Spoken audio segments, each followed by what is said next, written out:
নমস্কার, আমি অনির্বাণ। বাংলার রাজনীতি আপনাকে স্বাগত। আজকে কথা বলবো খোদ কলকাতার রাজনীতি নিয়ে। কলকাতার বুকে কি ধরনের প্যারাডাইম শিফট হয়েছে এই রাজনীতিতে তা নিয়ে একটু কথা বলবো। খোদ মহানগরীর রাজনীতিতে কখনো এখানে বিজেপি হুল ফোটাতে পারেনি। বিজেপি বিশেষ কিছু বলার মতন ভালো কিছু করতে পারেনি। যেমন দক্ষিণবঙ্গে বিজেপি নিজের একটা গড় তৈরি করেছে, বাঁকুড়া, পুরুলিয়া, মেদিনীপুর এইসব অঞ্চলে।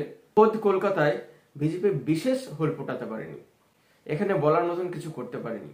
কিন্তু এই 2024-এর যা ধরন দেখা যাচ্ছে তাতে মনে হচ্ছে কলকাতাতে বুঝি বিজেপি হুল ফুটিয়েই দিল। কলকাতাতে বুঝি বিজেপি নিজের জায়গা করেই নিল।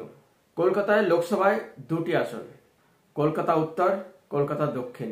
কলকাতা উত্তর থেকে এবার তৃণমূলের পক্ষ থেকে লড়ছেন প্রদীপ বন্দ্যোপাধ্যায় এবং বিজেপির পক্ষ থেকে লড়ছেন তাপস রায়।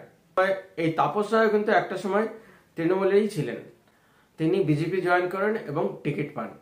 এখানে লড়াইটা ভিন্ন হয়ে গেছে। এখানে বিজেপির সঙ্গে তৃণমূলের লড়াই নয়, এখানে তৃণমূলের সঙ্গে তৃণমূলের লড়াই হয়ে গেছে। ওই একজন বিজেপির খাতায় চলে এসছে। এখন লড়াইটা এমন হয়ে গেছে ঘরের শত্রু বিভীষণের মতন। এখন বিজেপির তাপস রায় জানেন এই তৃণমূলের বিরুদ্ধে কিভাবে লড়তে হবে, সেইভাবেই লড়াই শুরু করেছেন। এবং বিদায়ী সাংসদ সুদীপ বন্দ্যোপাধ্যায় জানেন যে তাপস রায়ের বিরুদ্ধে লড়াটা এত সহজ হবে না। তাই কলকাতা উত্তরে কিন্তু লড়াই জমে গেছে। কলকাতা উত্তর থেকে আজকে তাপস রায় নমিনেশন ফাইল করলেন, বিরাট শোভাযাত্রা করে মিছিল করে নমিনেশন ফাইল করলেন। বিরাট শোভাযাত্রায় যারা উপস্থিত ছিলেন সেই ঘটনা চমকানো ঘটনা। তাপস রায়ের এই নমিনেশনের এই শোভাযাত্রায় যারা উপস্থিত ছিলেন এমন অনেকেই ছিলেন যারা সুদীপ বন্দ্যোপাধ্যায়ের সঙ্গে ঘোরাঘুরি করতেন এবং কিছুদিন আগে পর্যন্ত সুদীপ বন্দ্যোপাধ্যায়ের সঙ্গে ছিলেন। তারা হঠাৎ করে কেন পালাবদল করলো?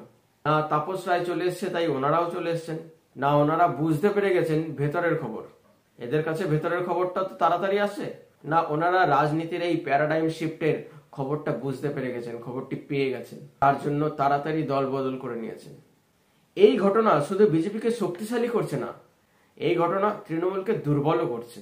কথা আছে না, যুদ্ধে শুধু নিজেকে শক্তিশালী হলেই হবে না, শত্রুপক্ষকে দুর্বল করাটাও দরকার। বিজেপি সেই কাজটাই করেছে। কলকাতা উত্তরে যে এক পেশে ফাইট ছিল, কলকাতা উত্তরের লড়াই কিন্তু এবারে খুব কঠিন হতে যাচ্ছে, একদম শেয়ানে টক্কর হতে যাচ্ছে। বন্ধুরা, আমার এই ভিডিওটি বিশ্লেষণটি কেমন লাগলো কমেন্টের মাধ্যমে জানান।